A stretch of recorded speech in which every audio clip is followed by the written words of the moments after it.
গাজায় যুদ্ধবিরতির দাবিতে বিক্ষোভে নেমেছে স্বয়ং ইসরায়েলিরা। প্রধানমন্ত্রী বেনিয়ামিন নেতানিয়াহুর নেতৃত্বাধীন ডানপন্থী সরকারের বিরুদ্ধেও বিক্ষোভ করেছেন তারা। আয়োজকরা বলছেন, বিক্ষোভ কর্মসূচি যেভাবে গতি পাচ্ছে তাতে আগামী দিনগুলোতে আরও বেশি আন্দোলন হতে পারে। এদিকে হোয়াইট হাউস জানিয়েছে, গাজায় ইসরায়েলি হামলায় পূর্ণ সমর্থন আছে মার্কিন প্রেসিডেন্ট ডোনাল্ড ট্রাম্পের। অন্যদিকে মার্কিন শিক্ষা বিভাগ ভেঙে দিতে একটি নির্বাহী আদেশে সই করেছেন ট্রাম্প। বিস্তারিত কাজী শাহরিনের প্রতিবেদনে। যুদ্ধবিরতির শর্ত লঙ্ঘন করে রমজান মাসের সংযম উপেক্ষা করে গাজায় আবারও হামলা শুরু করেছে নেতানিয়াহু সেনারা। এই হামলায় মাত্র 3 দিনে প্রাণ হারায় 6 শতাধিক ফিলিস্তিনি, আহত হয় 100-রও বেশি।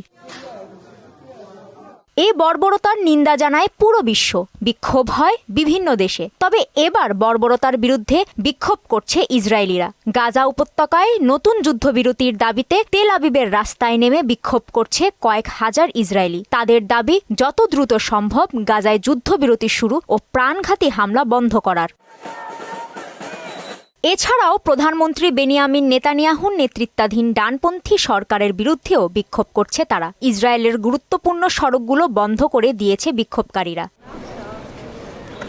বিক্ষোভকারীদের অভিযোগ, সরকার রাজনৈতিক কারণে যুদ্ধ চালিয়ে যাচ্ছে, তবে হামাসের কাছে জিম্মি থাকা 59 জনের পরিণতি নিয়ে ভাবছে না। বিক্ষোভের জেরে জেরুজালেম ও তেল আবিব থেকে কমপক্ষে 12 জনকে গ্রেফতার করে পুলিশ। এদিকে গাজায় যুদ্ধ চালিয়ে যেতে ইসরায়েলকে সমর্থন দিয়ে যাচ্ছেন মার্কিন প্রেসিডেন্ট ডোনাল্ড ট্রাম্প। শুক্রবার এক বিবৃতিতে এ কথা জানিয়েছে হোয়াইট হাউস। গাজায় গণহত্যার জন্য হামাসের ওপর দায় চাপাচ্ছে ওয়াশিংটন। অন্যদিকে মার্কিন শিক্ষা বিভাগ ভেঙে দিয়ে একটি নির্বাহী আদেশে সই করেছে প্রেসিডেন্ট ডোনাল্ড ট্রাম্প। বৃহস্পতিবার এ আদেশে সই করেন তিনি। এর মাধ্যমে শিক্ষা সংক্রান্ত ক্ষমতা অঙ্গরাজ্য ও স্থানীয় সরকারের হাতে ফিরিয়ে দেয়া হবে। কাজী শাহরিন, মোহনা সংবাদ।